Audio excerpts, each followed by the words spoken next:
The mansion is quiet. Jaehyun straightens his jacket in the mirror. Amina hands him his briefcase. Their movements are quick and precise. The evening meeting tolerates no lateness. Keisha sits on the stairs and watches. She knows that look on their faces. It's serious business. Jaehyun turns to her. His gaze is both focused and soft. You stay in charge. Surveillance room. Watch the screens. Any movement at the gate. The red button on the phone immediately. We'll be back quickly. Amina sits down in front of her daughter, taking her hands. We trust you. Don't go anywhere. Just be our eyes. They hug her. The door closes. The cars drive away. The silence becomes echoing. Keisha enters the surveillance room. 20 monitors stand before her. Each one displays a different corner of the grounds. The gate, the walls, the garden, the driveway. She sits down in a chair and methodically scans the screens. Left to right, top to bottom. Nothing. Complete order. The silence outside is confirmed by the silence on the screens. She changes camera angles, zooms in on the far corner of the fence. Clean. She is the eyes of the family.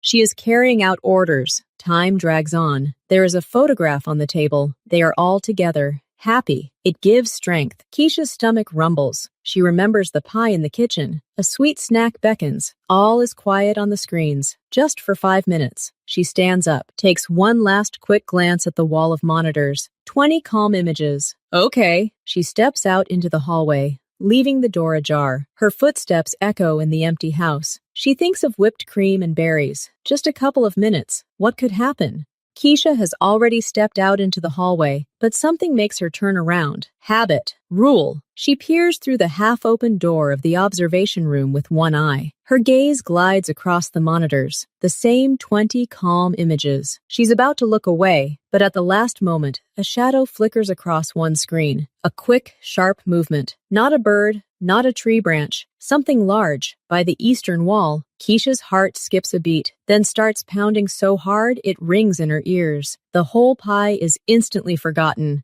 She takes 2 steps into the room, her eyes never leaving the screen. The silence around her becomes oppressive, ringing. The shadow disappeared. Maybe it was her imagination, a trick of the light, but everything inside her tightens into a cold lump. She doesn't move, holding her breath, and stares only at that one monitor. In the lower right corner, camera number 12, east wall, a section hidden by overgrown ivy, and the shadow appears again. Clearer, more defined. This is not one movement. There are several. People. There are 3 of them, perhaps 4. They are dressed all in black, thick clothing that blends into the evening twilight. Their faces are hidden by masks or hoods. They move as one, quickly and silently, like shadows. Keisha watches as the first of them, the most agile, runs up to the wall. His movements are precise, practiced. He doesn't climb at random. He knows the weak spot. He finds a foothold, clings, and a second later, his silhouette is already at the top. He helps the next one. They scale the high fence in a matter of moments, like ghosts, past the flickering lights of the alarm. The system isn't working. They've bypassed it. They're on the property, inside. At her home, cold terror washes over Keisha from head to toe. Her hands go numb. But despite the panic, clarity flashes in her mind, clear like her father's instructions. These are those anyone. Danger, here and now. They're not just thieves. Thieves don't move like that. They don't climb over the wall of a mansion with cameras. They move with a purpose. Their purpose is the house. Perhaps something in the house. Perhaps herself. Keisha's legs carry her to the table. She grabs a special phone, heavy, with a single button under a red cap. Her fingers tremble, but her movements are precise. She rips off the cap and presses the button. There's one long beep, 2. Every second feels like an eternity. She presses the phone to her ear so hard it hurts, her eyes glued to the screen. The strangers have already crossed the lawn and are creeping toward the house. They're discussing something with gestures, pointing toward the entrance. Dad, she whispers hoarsely when the phone finally clicks. Keisha! Jaehyun's voice was steely, composed, without a hint of question. He'd already figured it out from the call itself. There are people here, she forces out the words, trying to speak as clearly as he once taught her. Her voice breaks, but the information is clear. At the eastern wall, they're already inside the compound. 3 of them, in black. Their faces are invisible. A short pause. On the other end, a car makes a sharp turn, the roar of an engine picking up speed. Good. We're on our way. Very quickly. Turn on the exterior lights. Lock all the interior doors and find a safe place. Hide. We're on our way. The connection is lost. The order has been given. We're on our way. Those aren't just words. They're a promise. But he also said, hide. That means time will pass before they arrive. A few minutes. Those few minutes are now her battlefield. Keisha hangs up. She looks at the screen. The first of the men in black is already at the main door, pressing something against the lock. She has no time to hide. She only has time to act. The fear is still there,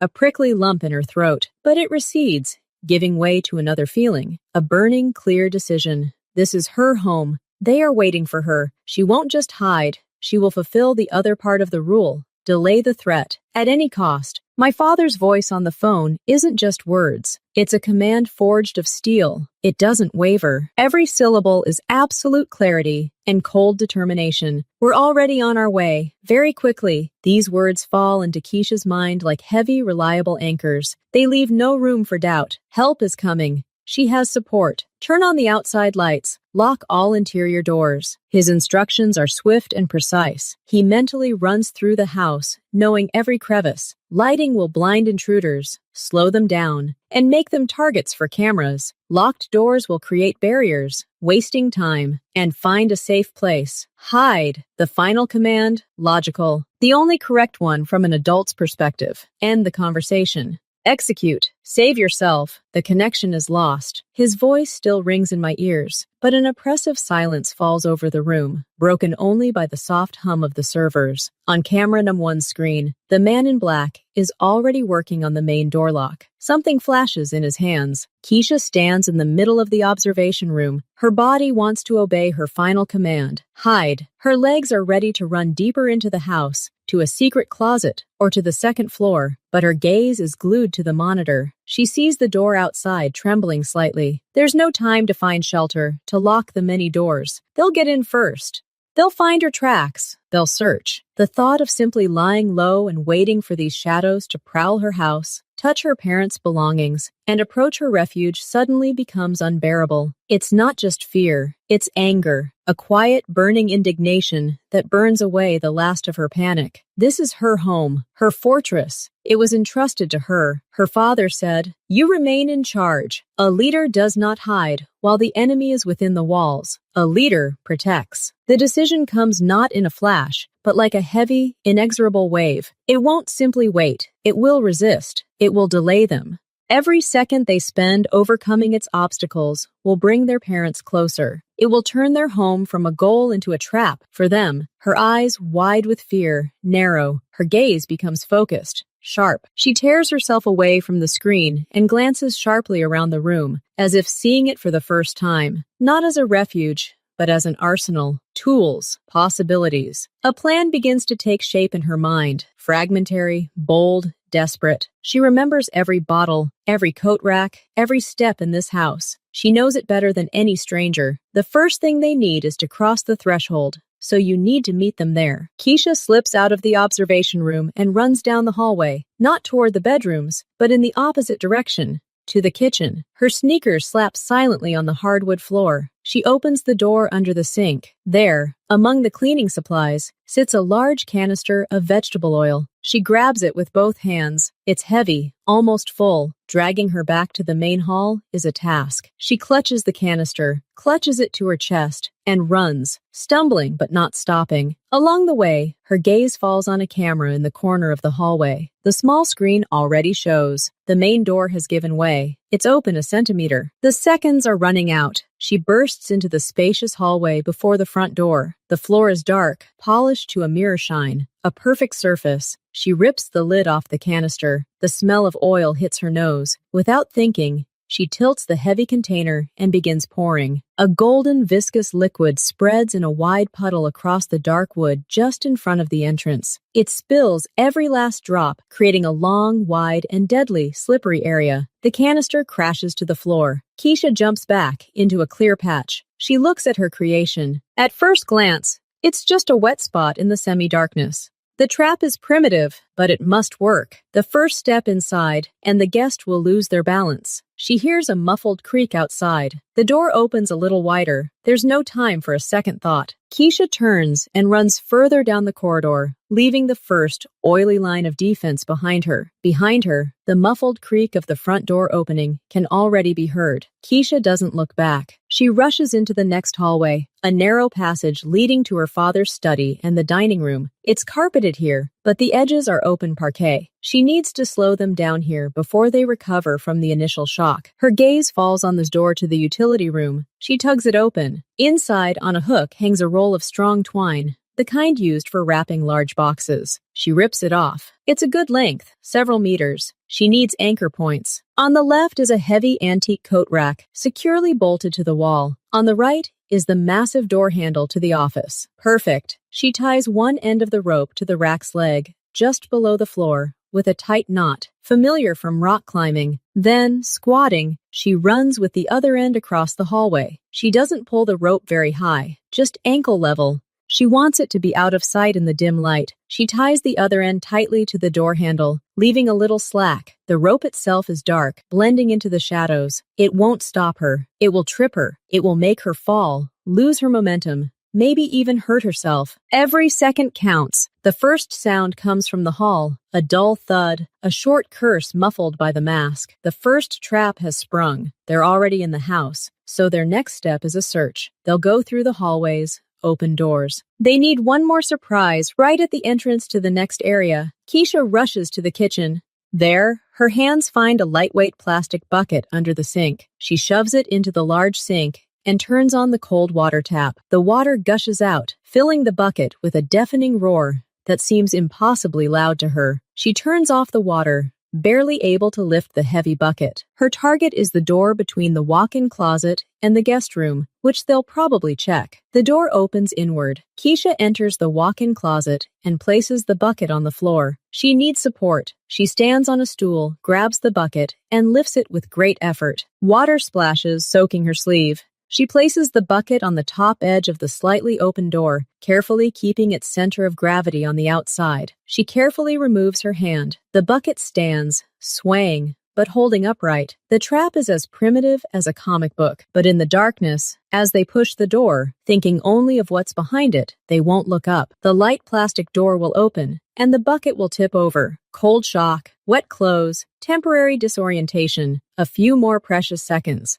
Clearer sounds were coming from the hallways, heavy breathing, muffled conversation, cautious footsteps on the slippery floor. They had recovered and were moving inside. She had no time to set any more physical traps. She needed something else, to let them know they weren't alone, that the house was alive and dangerous. A smart speaker, large, with powerful sound. It sits in the living room. Her father sometimes listens to music through it. Keisha runs to it and grabs her phone. Her hands are shaking, but she remembers how she connected to the speaker a month ago to listen to a podcast. She opens the app and pokes her finger. The connection is established. Now the sound. She needs something frightening, animalistic, primal. She quickly types angry big dog bark defense into the search engine. She finds the recording. 15 seconds of pure, furious growling and barking of a German shepherd. Perfect. She puts the recording on repeat, turns up the volume on her phone to maximum, then on the speaker itself. Her finger hovers over the play button. She listens. Footsteps are already in the first corridor, by her rope. Now, she presses play. A deafening, realistic bark erupts from the speaker's powerful speakers, and then, thanks to the smart home system, from the speakers in the kitchen and hallway. It doesn't just sound.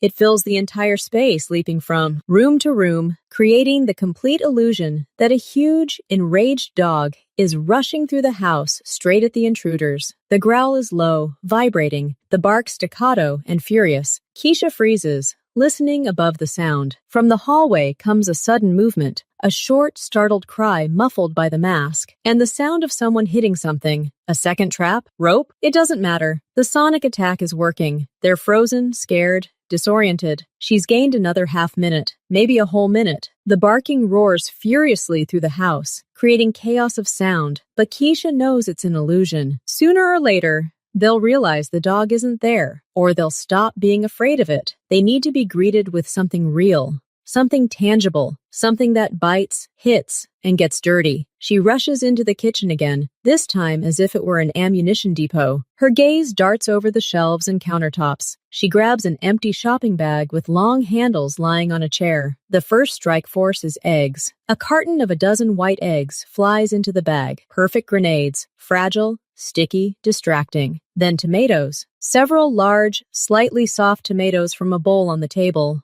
On impact, they will turn into red splashes, blinding, frightening, creating an eerie sight. Her gaze falls on an open jar of flour, left over from baking. She slams the plastic lid shut, but not quite completely, and stuffs the jar into the bag. The white cloud is an excellent smokescreen. As a final touch, she grabs a roll of heavy-duty garbage bags. Not a weapon, but it might come in handy. The bag feels heavy. She hoists it over her shoulder. This is her arsenal. Silly, funny, but unexpected. They expect alarms, locks, security. They don't expect flying eggs and tomatoes. The barking continues. It echoes off the high ceilings, creating an eerie, living aura in the house. Keisha uses the noise as cover. Her own rapid footsteps, the rustling of her bag, even her heavy breathing, all are drowned out by the furious barking. She creeps back toward the main corridor, but doesn't step out into the open. She chooses a position, a small alcove under the stairs leading to the second floor. From there, she can see the entrance to the hall and the beginning of that narrow corridor with the rope. It's the perfect ambush. She sets the bag of ammunition on the floor and opens it. The barking works in her favor. She hears someone in the hall, carefully, with gliding steps, stepping around the oil stain. Angry whispers are heard. Then, footsteps toward her corridor. And then there's a new sound. A dull thud, a short scream, and the slap of a falling body. Then a second voice stumbles and curses louder. The rope has worked. At least 2 people are out of action for a few precious seconds. But there are 3 of them. That means one, the most cautious, could have stayed in the hall or gone the other way. The barking continues, preventing them from coordinating. Keisha holds her breath. She's ready. Her heart beats in time with this false canine growl. They're inside. The first of them, the one who worked on the lock, stands in the hall. He's tall and lean. Through the narrow slits in his black mask, only an angry, intense gaze is visible. He looks at the oil puddle and at his comrade, who slipped and bruised his knee. Their sense of superiority is gone. This house has already caused them problems. The second burglar, heavier, rises from the oily floor,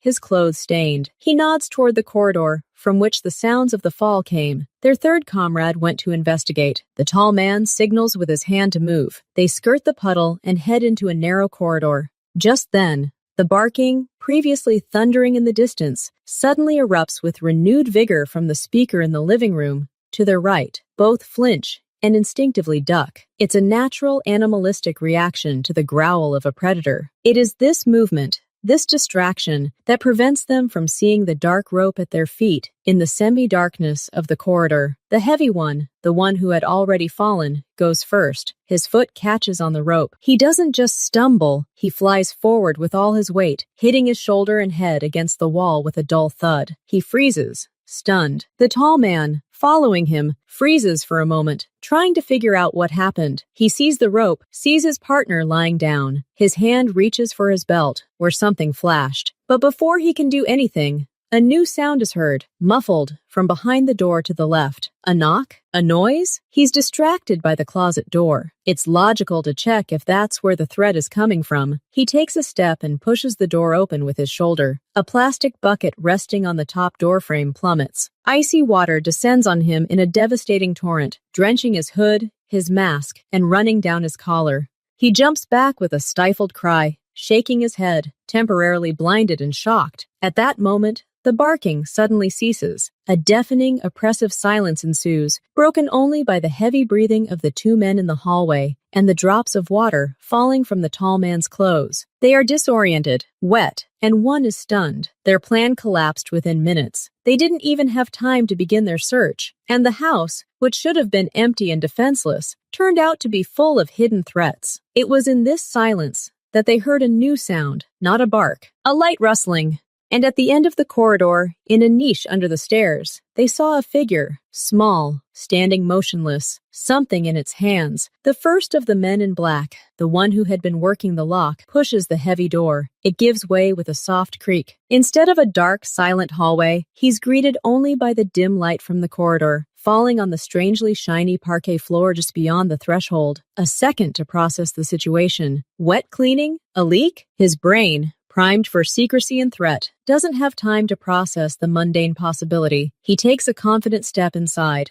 His foot, in his sturdy black shoe, lands on the shiny surface. All traction disappears. His foot moves forward with an unnatural, frightening speed. His entire body, already bearing weight, lurches sharply. He instinctively throws out his arms, trying to grasp at air. A short, stifled exhalation escapes from under his mask. He falls backward with a deafening, wet slap that echoes throughout the hall. The impact with the floor knocks the breath out of him. He lies there, staring at the ceiling, for the first few seconds, unsure of what has happened. He can only feel the cool, sticky wetness instantly soaking his back and the back of his neck. His partner, following him, is already crossing the threshold. He sees his comrade falling, but his own momentum carries him forward. He tries to jump sharply to the side, but the other part of his soul also lands on the oily edge. His legs split. He falls sideways with a crash, hitting his elbow and hip painfully on the hard parquet floor, and his momentum causes him to slide a few centimeters, colliding with the other man's foot. They both lie there, stunned and confused, in a puddle of expensive vegetable oil. The silence is broken by their heavy, angry breathing and quiet curses. Their plans for a quick and quiet entry were ruined in the very first second. They rise, their movements stiff and angry. Their clothes cling disgustingly to their bodies. They carefully, tiptoeing, step around the oil stain, moving deeper into the house,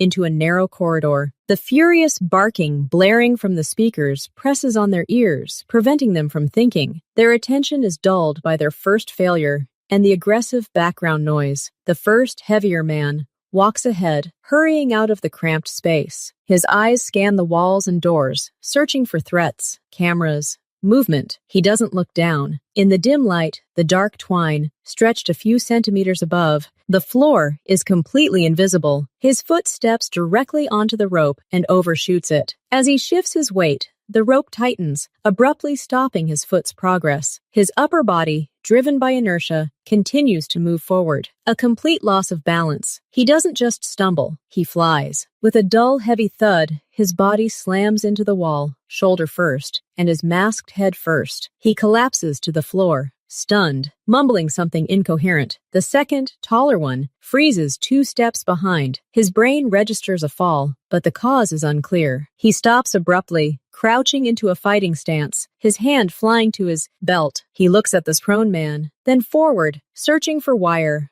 a sensor, anything. He sees a rope, simple twine. Humiliation hits his head harder than fear. They were stopped by a child's trap. He takes a cautious step over the rope and his comrade's body, his nerves taut as strings. He is no longer just a trespasser. He is cornered by irritation and wariness. Every next step is a test. The tall man notices a door on the left. It's ajar. There's no barking coming from behind it. It's quiet. A logical place to hide, or where a threat might come from, or simply the next room to search. Irritated and wet with oil, he wants to act, not stand around. He decides to check. He approaches the door and listens. Nothing. He pushes the door with his shoulder, not harshly, but with a strong, confident pressure, so that he can enter immediately if anyone is there. The plastic door is lightweight. It opens easily. The bucket of water resting on the top end loses its footing. It doesn't just fall, it flips over. A torrent of icy water, heavy and solid as a waterfall, crashes down on him from above. He's caught completely off guard. The cold shock paralyzes him for a moment. The water lashes his head, pours down his collar, under his mask, blinding and freezing his skin. He jumps back with a hoarse, stifled cry, shaking his head like a wet dog. Water fills his eyes, his nose, and runs down his back and chest, instantly soaking his already oily clothes. He shivers from cold and rage. The silence that follows the sudden cessation of barking deafens him even more. He stands there, dripping, trying to wipe his eyes through the wet fabric of his mask. Disoriented, humiliated, and, for the first time that evening, genuinely scared. This house isn't just protected. It's like it's toying with them. It's angry, and it still has surprises left. The silence after the barking is as loud as a blow. You can hear every gurgle of the tall burglar's wet breath and the groan of his stunned comrade against the wall. In this silence, Keisha's footsteps resound loudly as she emerges from the alcove under the stairs. She doesn't sneak, she steps out. The bag of groceries hangs heavily over her shoulder. She sees them. One is on the floor, stirring, trying to get up, his movements slow and uncoordinated. The other is wet, hunched over, wiping his face. They look at her, through the slits in their masks. First bewilderment, then cold realization. A girl, alone, the one they might have been looking for. Fear grips Keisha's throat like an icy hand.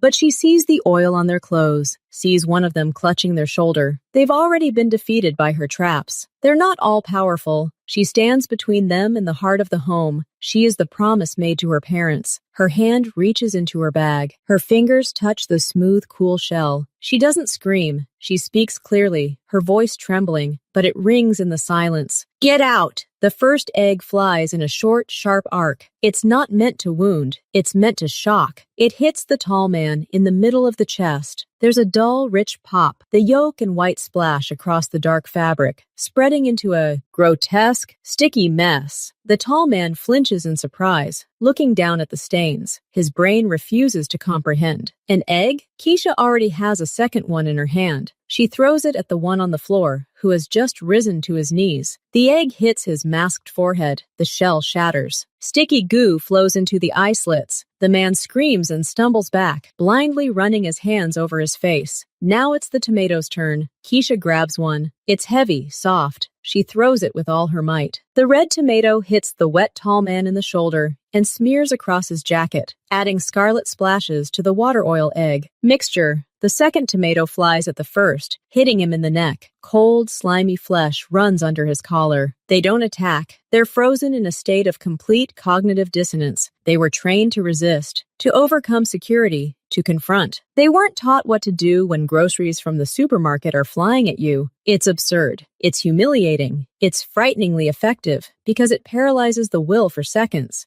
Keisha watches as the tall man, gritting his teeth in rage, takes a sharp step forward, finally overcoming his shock. His hand reaches for his belt again. There's no time for another tomato. She reaches into her bag and pulls out a jar of flour. The plastic lid is closed, but not fully secured. She clutches the jar to her chest and rips the lid off with her fingers. He is already 2 steps away, his hand snatching a short, heavy baton from his belt. Keisha, without aiming, thrusts the open can forward with force. A thick cloud of snow-white flour flies out, straight into his face and chest. The effect is immediate. He stops dead in his tracks, coughing. Flour clogs the slits of his mask, blinding him, coating his clothes, wet with water and eggs, like a sticky paste. He waves his hands in front of his face, trying to clear his vision. Choking in the white haze, the cloud of flour expands, filling the narrow corridor with a whitish, impenetrable shroud. The second burglar, who had just rubbed the egg from his eyes, finds himself blinded again, this time by this mist. He coughs and thrashes against the wall. Keisha takes a step back, toward the hall. Her world has narrowed to this white fog, from which come wheezing, cursing, and helpless movements. Her arsenal is almost empty, but her traps in this attack have done their job. They haven't advanced an inch. They are trapped in her inventions, blinded, covered,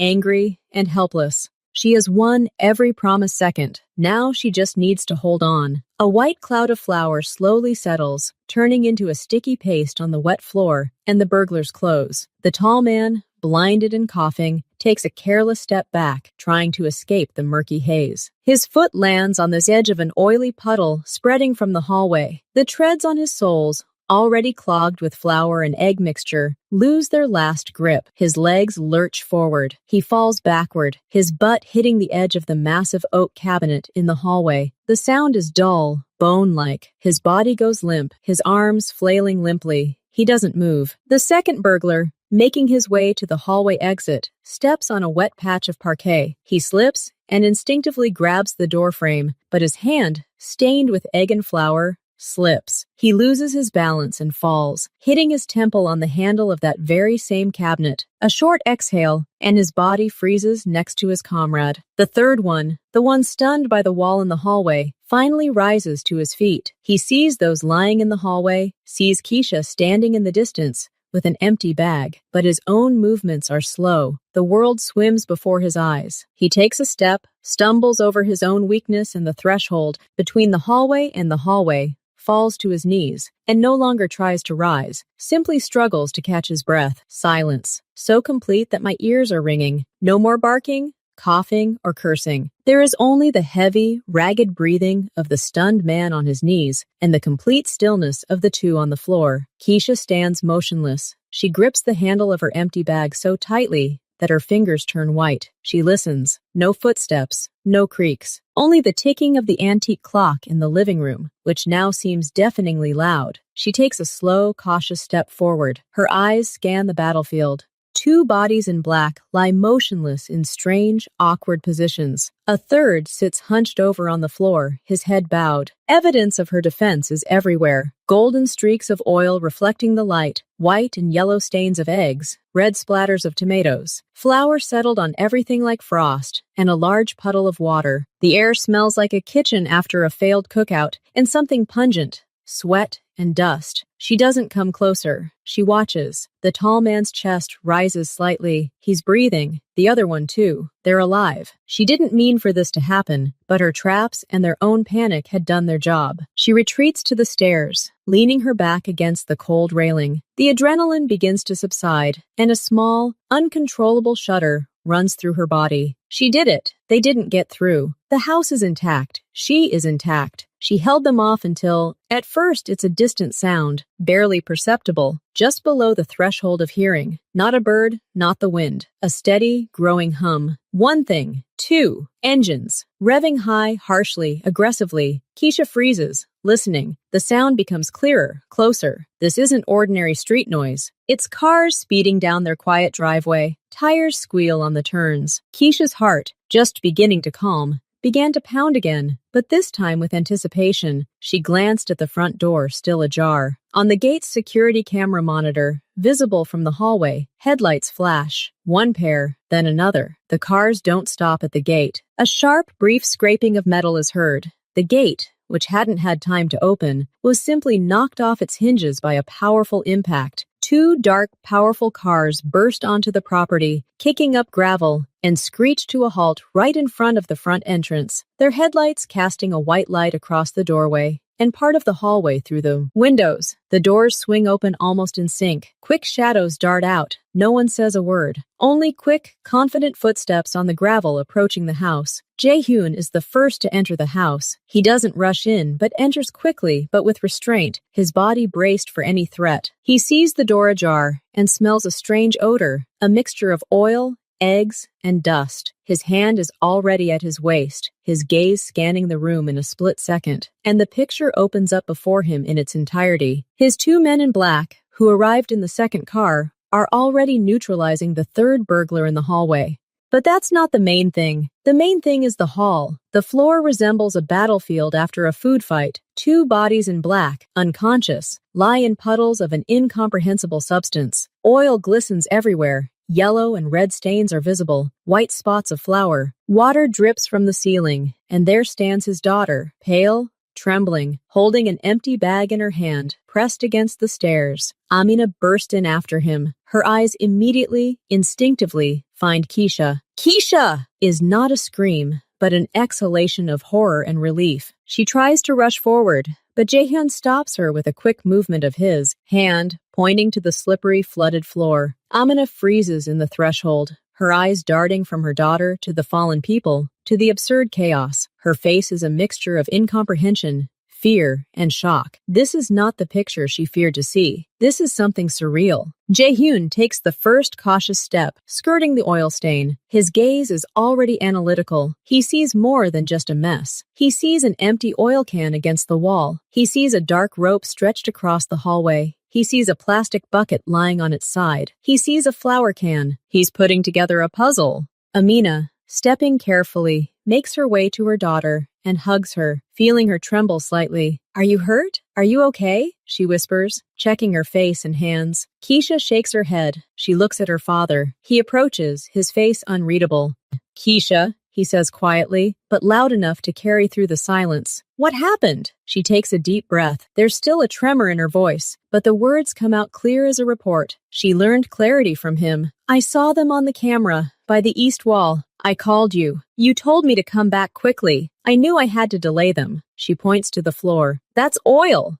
"They fell." She nods toward the hallway. "There's a rope there. They tripped." Then she points to the bucket. "Water above that door. It spilled out." Her gaze falls on the smart speaker. "I turned on the bark. Then," she looks at the empty bag. "Then I threw what I found in the kitchen at them. Eggs, tomatoes, flour." They slipped again and hit each other. She falls silent. The explanation is complete. Nothing superfluous. Just facts, actions, cause and effect relationships. She doesn't play the hero, doesn't cry. She states the facts. Jaehyun listens without interrupting. His eyes slowly scan the room again, but now he doesn't see chaos. He sees a plan, primitive, desperate, yet brilliant in its effectiveness. He sees how each trap followed from the last, how they worked to slow them down, to disorient them. The oil destabilized them. The rope took advantage of their haste and poor visibility. The water shocked them. The barking created psychological pressure and masked the sound of her movements. The food attack, it was an act of desperate courage, turning them from hunters into blinded, engulfed victims of the absurd. He looks at his daughter, at her pale, serious face. He remembers her frightened but clear words on the phone. He sees now the result of her decisions. She didn't cower in a corner. She didn't simply warn. She engaged a superior enemy and bought him time, one with interest. His stern, stony face softens. A faint glimmer appears in the corners of his eyes. It's not a smile. It's something deeper, respect. Warm, unconditional respect,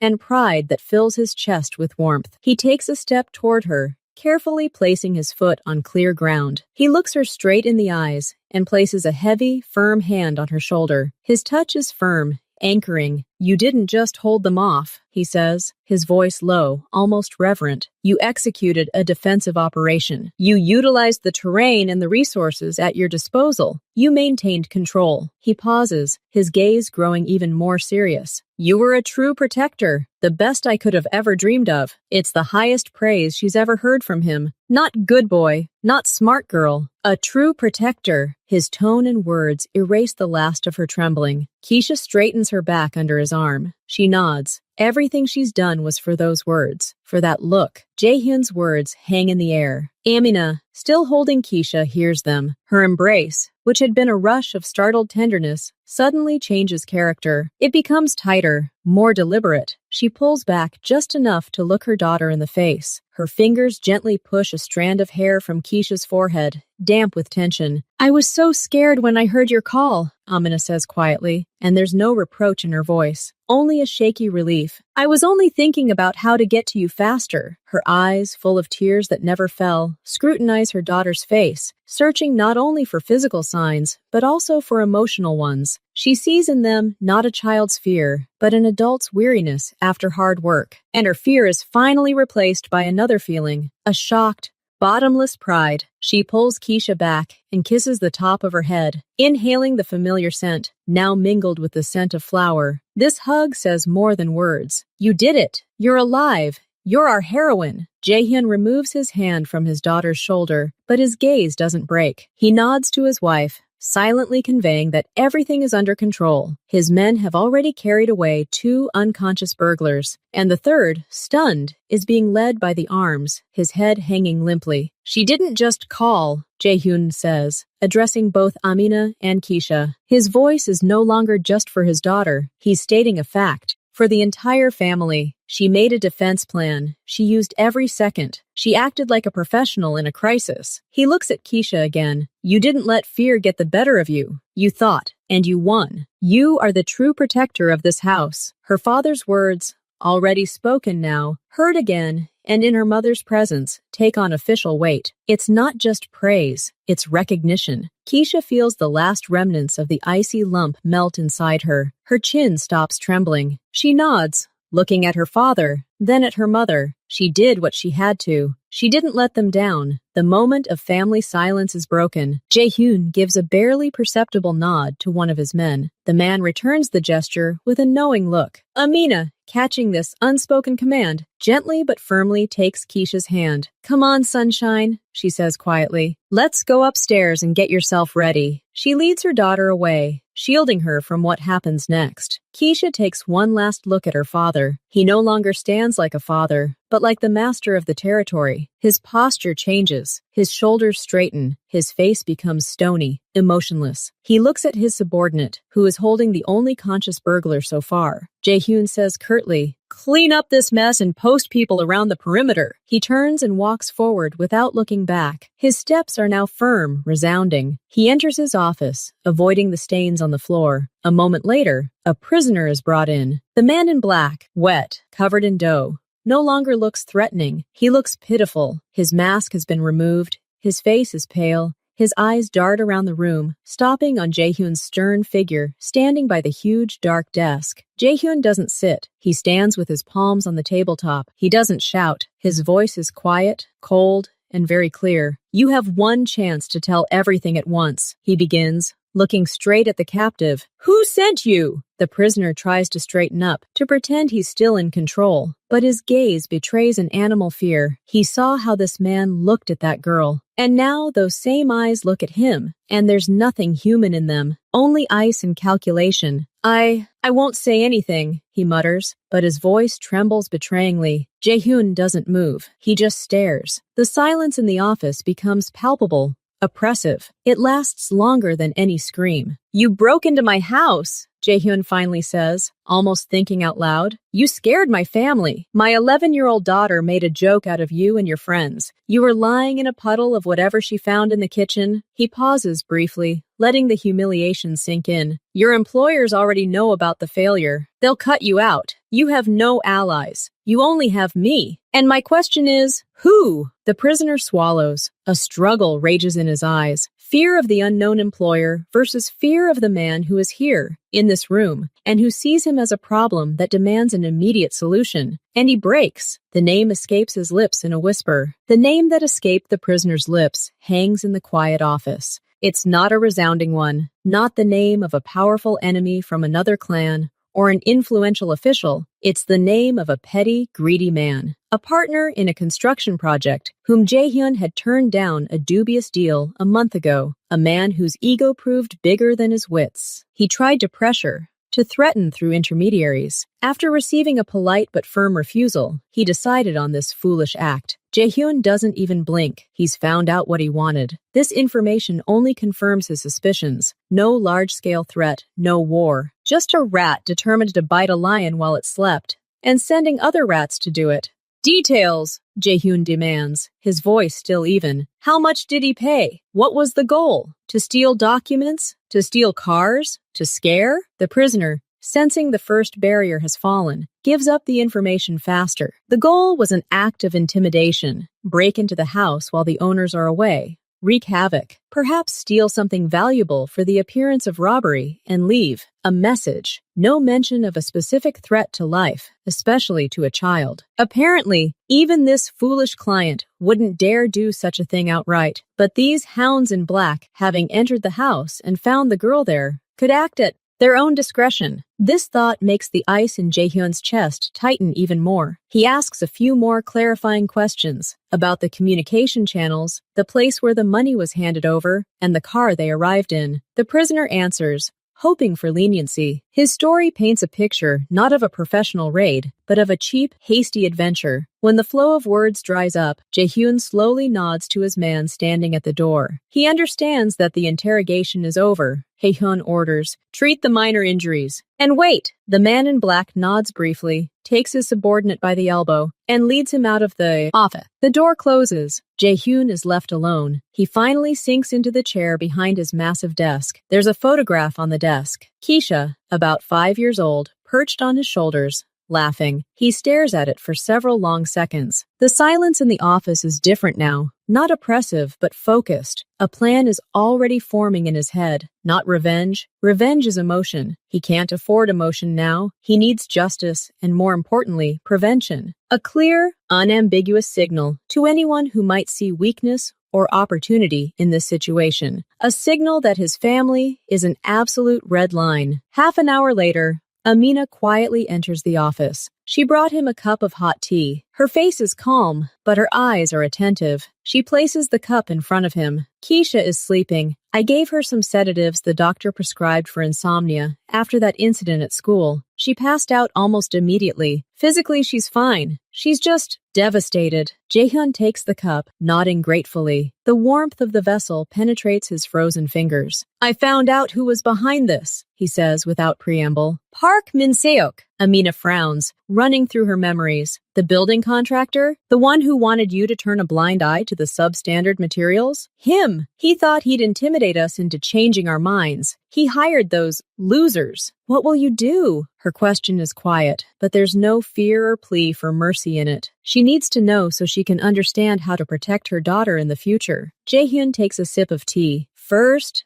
those three. They're tools. Stupid and greedy, but they entered our home. They saw Keisha. They pose a threat simply by existing and knowing too much. He speaks methodically, as if compiling a report. They will be handed over to our friends in law enforcement, with all the evidence, with their own confessions about Park Min-seok. But before that, they will spend some time in our basement, in strict isolation, until they come to a full unconditional understanding of the gravity of their mistake. Until fear erases from their memory any details about the interior of this house and our daughter's face, they will not answer to me. They will answer to the law that I choose for them. It will be a long, cold, and completely legal answer. Amina listens, assessing. This isn't a fit of anger. It's procedure. And Park Min-seok? Jaehyun's face grows even colder. He doesn't deserve a personal visit. His escapade is a symptom of his perception of my weakness. We need to treat the disease, not the symptom. He puts down his cup. His construction company relies on 3 major contracts. 2 of them are through my partners. Tomorrow morning, these contracts will be terminated under the clause regarding the contractor's dubious reputation. The bank that finances his current projects will receive an anonymous but very detailed set of documents about financial fraud in his company. His own partners, who are already dissatisfied with him, will receive the motivation to reconsider their relationship. By the end of the week, he will have no business. By the end of the month, no reputation. He will become an outcast, whom everyone will write off, fearing even his name. He will be ruined, disgraced, and completely harmless. He will bite himself to death from impotence and fear. He pauses, looking at his wife. Is that fair? Amina considers. She abhors violence, but understands the laws of their world. Physically punishing Park Min-seok might make him a martyr in the eyes of some, sparking unnecessary conflict. What Jaehyun proposes is the total, methodical destruction of everything this man valued: money, status, respect. It's more painful, and more importantly, sends a clear message to everyone else. Even the thought of threatening the L family leads to social and financial death. Yes, she says quietly, it's fair. And it's smart. About Keisha, Jaehyun adds, his voice softening to the point of inaudibility for the first time that evening. No one will ever know about her involvement. For everyone, including those 3 in the basement, it was the work of the house's internal security that they didn't account for. She'll remain in the shadows, safe. Amina nods, and a tired smile finally appears on her face. She trusts his calculation. She places her hand on his shoulder. Go tell her something when she wakes up. Not about business, about how great she is, that you're proud of her. Really. I already told you, Jaehyun replies, his gaze returning to the photograph. But I'll say it again, many times. He rises. The matter has moved from the emotional to the operational phase. Now it's time to give orders, make calls, set well-oiled mechanisms in motion. Justice shouldn't be spectacular. It should be inescapable, like a cold, methodical dawn after a restless night. He leaves the office, heading for the place in the house where they are waiting for him to receive further instructions. The first order will be to move the prisoners, then a series of phone calls. Park Min-seok didn't yet know that his foolishness today would be the first and last decision of his life. that would have any consequences. He will soon understand this. The basement of Lee's mansion isn't a dank, dark dungeon. It's a utility room with white walls, good ventilation, and the bright, relentless light of LED panels. It's punctuated by the low hum of food freezers, the steady hum of the electrical panel, and a silence broken only by these man-made sounds. His men lead 3 captives here to a specially prepared, isolated, windowless storage room. The procession moves silently. The 2 who hit their heads are practically being carried. They're half-conscious, their steps stumbling. The third, the one who testified, walks on his own, but is being led by the elbows. His eyes, accustomed to the dim corridors and the shock of what happened, squint in the bright light. He sees cleanliness, order, and feels the chill emanating from the concrete floor. This cold and order frighten him more than the darkness or the screams. There are no emotions here, only function. The room they're placed in is empty, completely empty. No furniture, no objects, just smooth walls, floor, and ceiling. The door is heavy metal, with a peephole on the outside. They're led inside. Jaehyun watches from the side, in the shadows near the electrical panel. His hands are stuffed in his pants pockets, his face expressionless. Before closing the door, his senior assistant, a man with the same stony face, utters a single phrase addressed to the most intact captive. "You will wait here. A medic will examine you. Water and food will be brought. No talking. Any attempt will worsen your situation." The door closes. The sound of a heavy bolt, the click of an electronic lock, the silence, broken only by the muffled groan of one of the stunned, becomes absolute inside the room. Jaehyun approaches the door. He doesn't look through the peephole. He simply stands nearby, allowing those inside to sense the presence outside through the silent vibrations of his footsteps. His reflection is icy, crystal clear. These people are pawns, but pawns who have crossed the threshold. They have seen his home. They have seen Keisha at her weakest and at her strongest. They are a walking leak, a living reminder of the peace that has been shattered. He doesn't hate them. He feels professional contempt for their lack of professionalism and the cold necessity of neutralizing the threat. What he told Amina about the law is true, but before the law, they will appear different, broken, ready to do anything to find themselves within the protection of prison walls, not in this white, cold, silent nothingness. A week here, under surveillance, completely isolated from each other, they will be separated later, with daily, brief, methodical conversations about the irreversibility of their mistake will do the trick. They won't simply testify, they will beg for the opportunity to testify. Jaehyun steps away from the door and nods to the medic waiting off to the side. With a first aid kit, check them out, treat the bruises, provide basic needs. No extra words. The medic, an older man with calm eyes, nods. He's carried out similar tasks before. This isn't about cruelty. It's about control and bringing the situation to a manageable, predictable state. Jaehyun climbs back up to the house. The oil stain on the hallway floor has already been cleaned, but a faint scent still hangs in the air, mingling with the scent of cleaning solution. He passes by without looking at the place. His thoughts are already there, upstairs, where his daughter sleeps, and in that office, where tomorrow the silent, merciless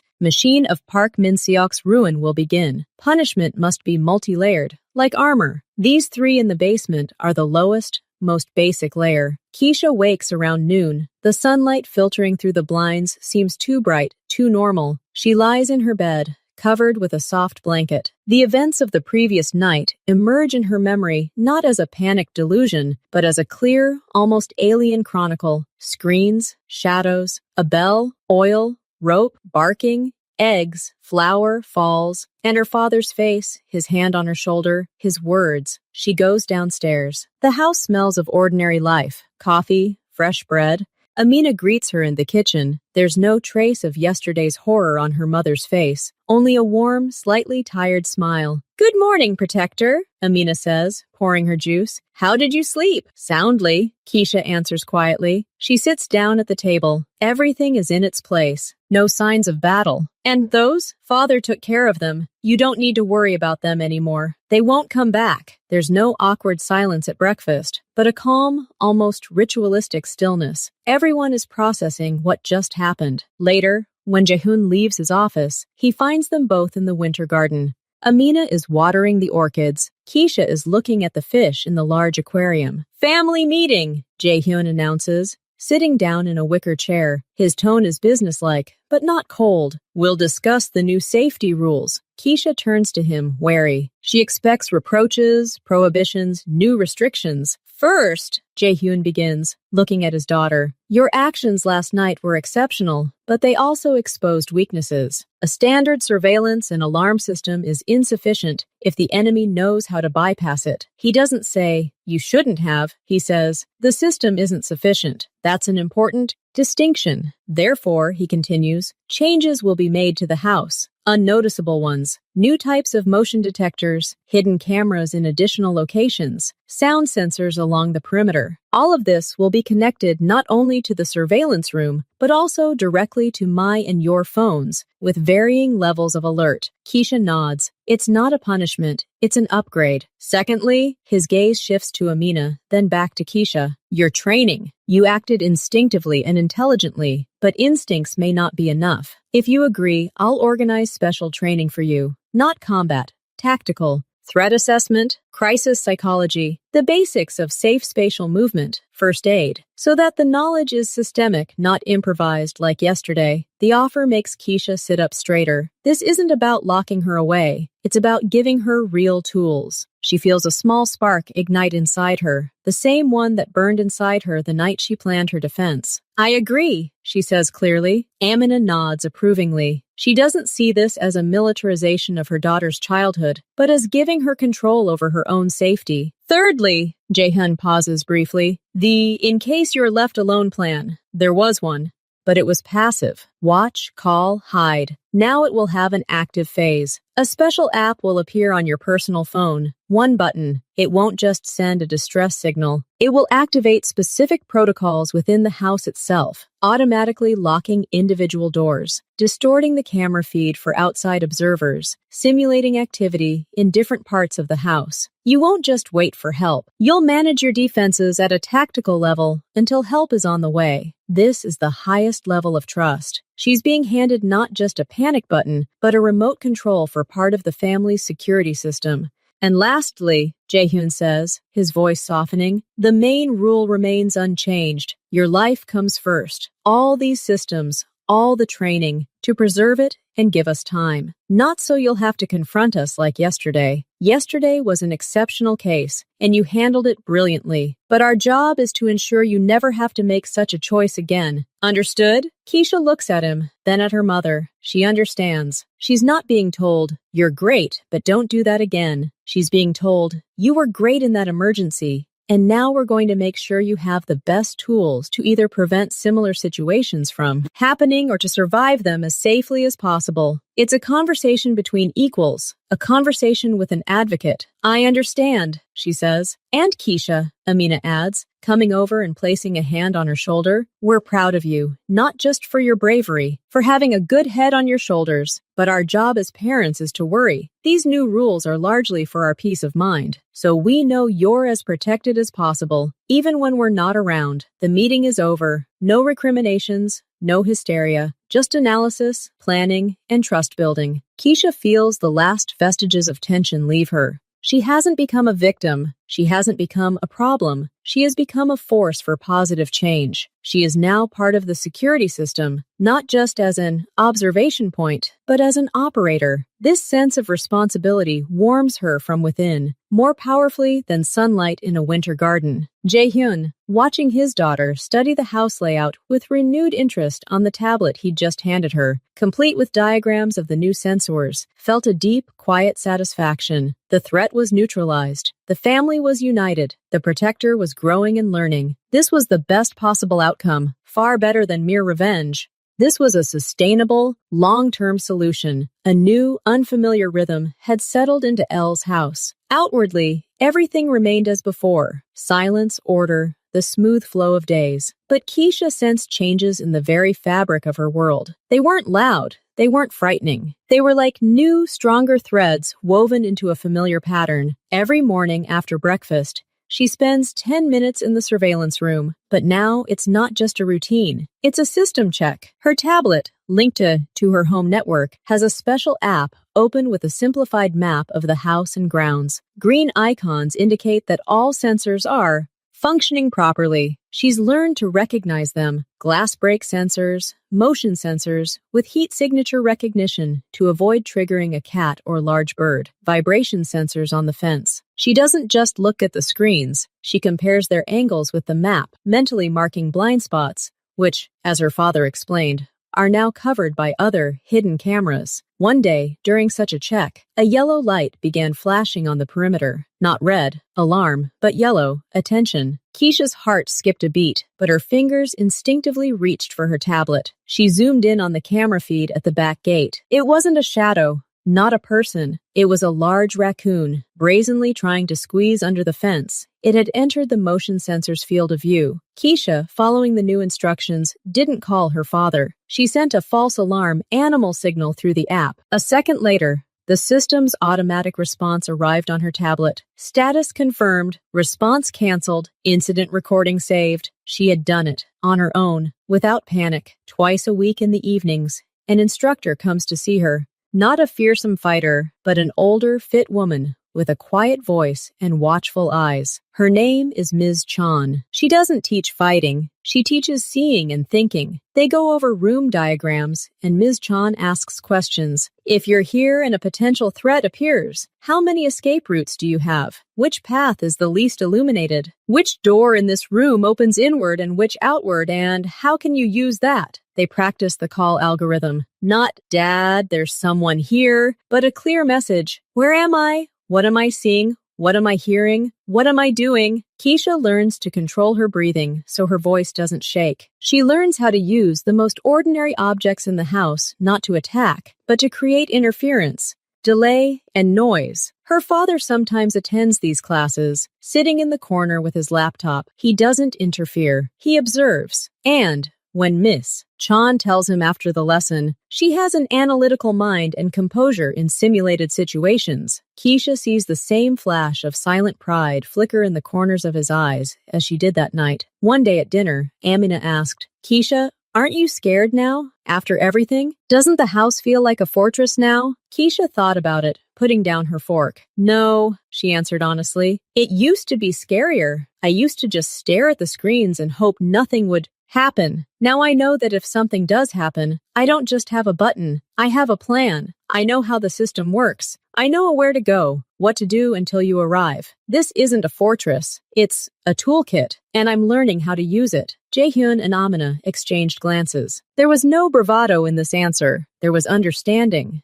The new role hasn't made her withdrawn or paranoid. It's made her more attentive. She notices how her father, when leaving, no longer says, "Keep your eyes open," with a hint of alarm. He says, "Keep the situation under control." And that's trust. She notices how her mother, Mami ki chim simmer, when walking her to school, doesn't glance at every passing car, but smiles calmly, because she knows that her daughter has that button on her phone in the most inconspicuous place, and that basic algorithms are running in her head. The strength Keisha discovered within herself that night wasn't brawn or anger. It was the strength of a clear mind in chaos, the strength of responsibility. And now this strength isn't just recognized, it's being legitimately developed, integrated into the family's overall security system. She's not a child to be hidden. She's the first, most important line of defense, the link upon which everyone else's reaction time depends. Before bed, she peers into the surveillance room, as usual. But now she doesn't just glance at the monitors. She runs her hand over the smooth casing of the server, where all the signals originate. She glances at her tablet, charging next to her bed. On her desktop, among the icons for games and school apps, there's now an icon with a simple shield symbol. This is her access, her zone of control. She lies down on the bed. Her body remembers the fatigue from today's classes with Ms. Jong, from running up and down the stairs as part of the escape route, but her mind is free of anxious thoughts. There is a feeling of competence. Quiet footsteps can be heard in the hallway outside her door, her father making his final rounds. Before, the sound was simply part of the night. Now Keisha knows he's checking to see if the night mode is activated on the first floor sensors. And she knows that tomorrow morning, before going to breakfast, she'll check the system's overnight event log herself, just to make sure all the lights are green. She turns on her side and closes her eyes. She is Keisha L. She is 11 years old. She loves pie and roller skating. Her father is Jaehyun L., Her mother is Amina, and she is the protector of this house, not because she was forced to be, but because she can, and because she is trusted. This is her new truth, and with this truth, she sleeps soundly and peacefully.